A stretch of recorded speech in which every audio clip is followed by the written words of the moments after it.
qui fait son arrivée ce soir un petit peu plus tard qu'à l'habitude. Donc, messieurs, vous avez justement réalisé votre top 32, donc évidemment la première ronde pour le repêchage 2023 de la Ligue nationale de hockey. Vous n'avez pas encore vu les choix l'un de l'autre, donc j'ai pu les constater avant le podcast de mon côté et il y a quand même plusieurs différences, même si les joueurs se retrouvent habituellement dans les mêmes échelons, dans les mêmes rangs. Donc, on va commencer de 27 à 32 pour débuter. Donc, j'affiche le tableau à l'écran immédiatement. Donc, Julien, je vais te laisser commencer justement pour présenter un peu tes premiers choix en fait, que tu as effectués. Bon, je constate ça en même temps. OK. Ouais, j'ai osé mettre un gardien de but. Au premier tour, là, écoute, j'ai feuilleté beaucoup de drafts. J'ai regardé aussi tous les scouting reports d'à peu près une cinquantaine de joueurs. J'ai osé mettre Trey Augustine à la fin du premier tour. Je me suis dit, il va probablement avoir un gardien qui va sortir. Puis là, je constate que sur Marc-Antoine aussi, j'ai hésité pas mal. J'ai failli le mettre, mais il n'est pas loin au deuxième tour. Mettons qu'on aurait fait le deuxième tour. Un que j'aime beaucoup dans la liste, surtout que j'aimerais quand même souligner, là, probablement que Marc-Antoine l'a un peu avant d'ailleurs, mais c'est Callum Ritchie, là, que pour moi, c'est un joueur qui est assez intéressant, qui n'a pas peur d'aller au filet, une très bonne vision de jeu, puis quand même, il n'a pas peur du jeu physique non plus. Là, donc, ça, moi, c'est mon petit préféré, là, disons, de ce segment-là, de ce chunk-là d'espoir. Je m'en doute, si tu l'as mis au 27e rang, ça doit être ton préféré du groupe. Ben, Marc-Antoine, de ton côté. Ouais, moi, c'est une grappe. Donc, de 32 à 29, j'ai vraiment, là, pour moi, c'est vraiment un style qu'on va chercher, puis c'est vraiment des joueurs de rôle. Pour moi, Daniel Bott, donc c'est-à-dire le numéro 32, moi, je vois un gars que je me dis à 6 pieds 5, 203 livres. Il me fait penser d'une certaine manière à Nicolas Roy. Fait que je me dis, ben écoute, quelqu'un qui a quand même des bonnes mains, là, c'est sûr qu'il y a le facteur russe. C'est des matchs qui sont très difficiles à consulter. Là, je veux dire, écoute, c'est des matchs que tu es capable d'empoigner un, le câble, en fait, aussi le décalage horaire, c'est super difficile d'avoir des matchs, mais je me dis, écoute, je prends une chance avec un gars comme ça. Après ça, si je suis le Canadien puis je veux vraiment un gros pic, c'est sûr qu'il y a quelqu'un qui va descendre. Il y a peut-être même Michael Rabal qui va descendre, donc Montréal peut-être pour un gardien. Ensuite, Tom Wallinder, donc 6 pieds 1, 161. Encore une fois, je me dis, j'ai un défenseur qui peut quand même être mobile. Je vois vraiment un joueur un peu fait dans le moule de Jeff Petrie. Samuel Honzek, j'aime beaucoup le côté physique aussi, encore une fois, 6 pieds 3, je le vois comme quelqu'un de responsable. Je suis content qu'il est venu en Amérique du Nord. Je pense que c'est une bonne chose pour lui si on veut quelque chose, un joueur de rôle, mais avec une capacité. Là, je le vois un peu comme ce que faisait peut-être j'ai un bon mémoire, Nick Paul. Donc, il est capable de jouer un peu à gauche, il est capable de jouer au centre. Donc, c'est un joueur qui va être utile en série.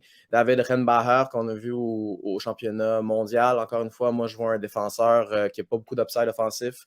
Responsable, capable de jouer beaucoup de minutes. Puis des fois, c'est ces défenseurs-là, au gros gabarit, qui sont surprenants et qui peuvent éventuellement faire à peu près 1000 matchs.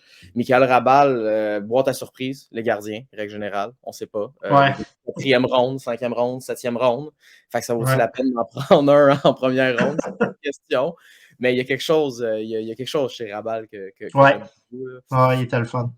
Ah, vraiment. Étienne Morin, s'il y avait plus de patins, c'est un coup de cœur. Il n'y a pas de patin. C'est épouvantable. C'est épouvantable. C'est vraiment épouvantable. C'est pour ça que je ne l'ai pas mis.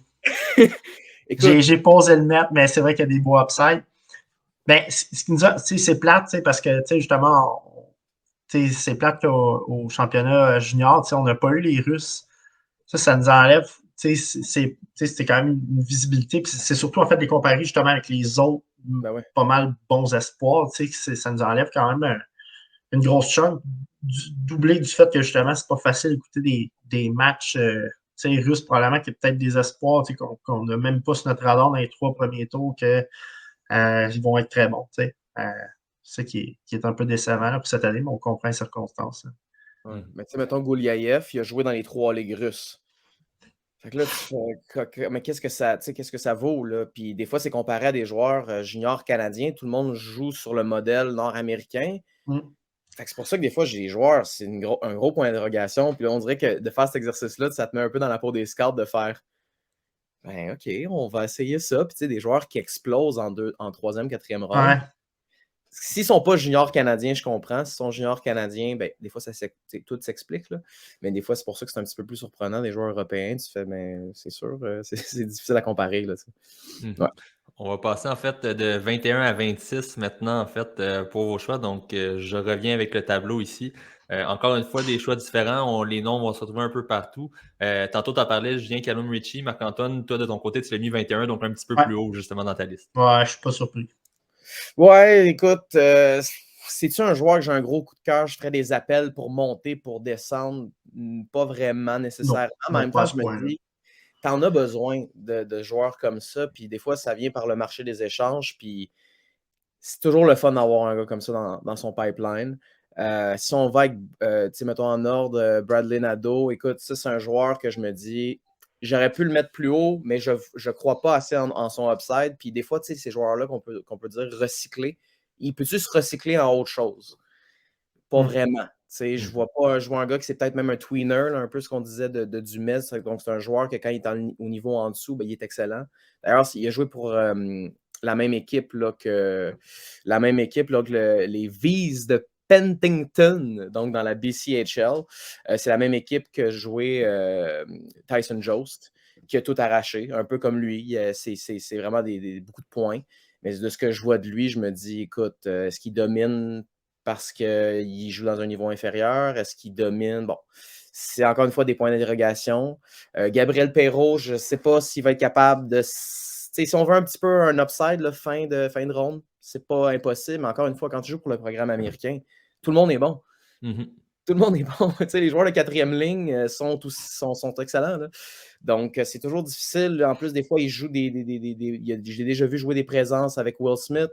Tu fais, OK, c'est un joueur extraordinaire. Très difficile à calculer. Cameron Allen, lui, ça a été très décevant. Moi, au championnat U18, je le voyais dans ma soupe. Je voyais un top 15.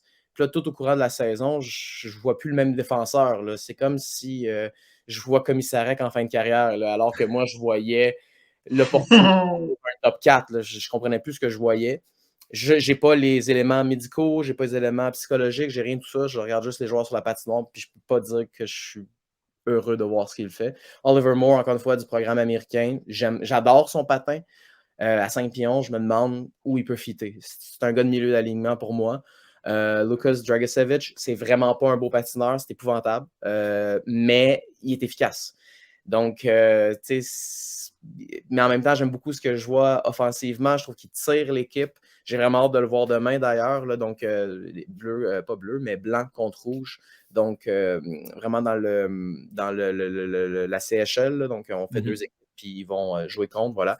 Callum Ritchie, encore une fois, on en parlait, mais je pense que c'est un gars qui peut être nécessaire.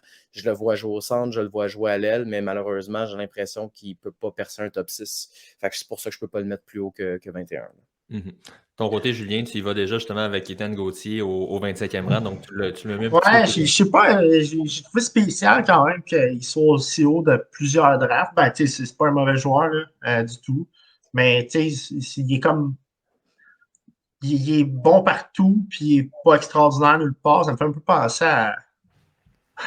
Ben là, je dirais pas ce nom-là parce que c'est pas fin, là, mais je m'allais dire Rem Pitlick, ben, l'année passée, il était comme un peu.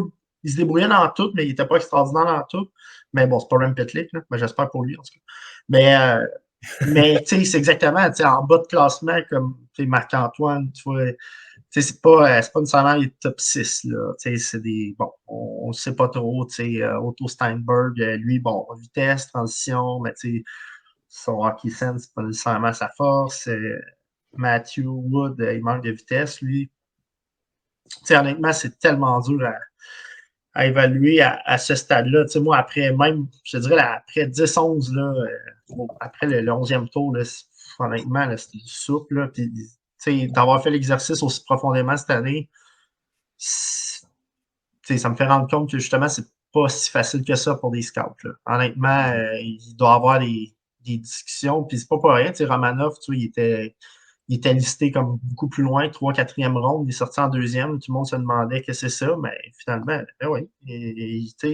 Ça avait de l'allure. C'est ça. Mais ça donne une impression. C'est toujours le fun, par exemple, de faire des comparatifs avec des joueurs qu'on connaît, là, comme Marc-Antoine vient de le faire.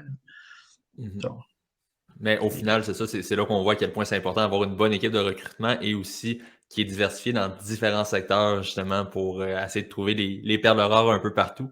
On va passer du 15e au 11e rang. En fait, quoi que non, on va le garder. On va le garder pour tantôt à ce moment-là, pour terminer ce rang-là. Je vais aller chercher vite, vite. Je ne crois pas que je l'ai Puis, ici. puis tu sais Salut, aussi, c'est votre les 25, qualités. 21e rang. Ouais, là, on serait Excuse-moi. rendu du 20 au 16, 15, en tout cas, ouais. Ouais, je Mais regarde aussi, ici. ce qui est intéressant, tu sais, c'est les. C'est dans le fond les qualités aussi que tu te dis, tu sais, ben là, Marc-Antoine de plus courant parce qu'il a joué.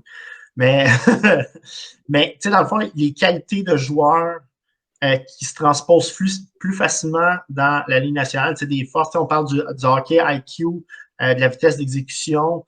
Tu n'es pas obligé d'être le plus talentueux, mais tu comprends la game. Tu sais, ça va beaucoup t'aider pour la suite des choses. La vitesse de patin, travailler en espace restreint aussi dans la Ligue nationale, tu sais, c'est sûr qu'il faut. Tu sais, ça va vite. Tu sais, fait qu'il faut vraiment que tu sois quick et être capable de. Tu sais, tandis qu'il y en a qui ont des super tirs, des super feintes, mais là, ils arrivent au prochain niveau, ils n'ont pas nécessairement l'IQ, ils n'ont pas nécessairement la vitesse. Ils n'ont pas nécessairement le physique. Tu sais, bon, le physique, ça peut se travailler jusqu'à un certain point, mais tu sais, j'essayais de voir justement qu'est-ce. Mon classement était beaucoup basé là-dessus. Tu sais. Pour moi, le hockey IQ est important, la vitesse. Aussi, tu sais, pas avoir peur d'aller au filet, aller dans les coins de patinoire. Tu sais, ça, pour moi, c'était des qualités super importantes quand j'ai fait quand j'ai dressé mon truc. Mais tu sais, évidemment, il te faut un peu de tout. Là. Il te faut aussi du talent, mais tu sais, ça m'a beaucoup influencé dans mes décisions. Ah, je suis content que d'aller board for ski.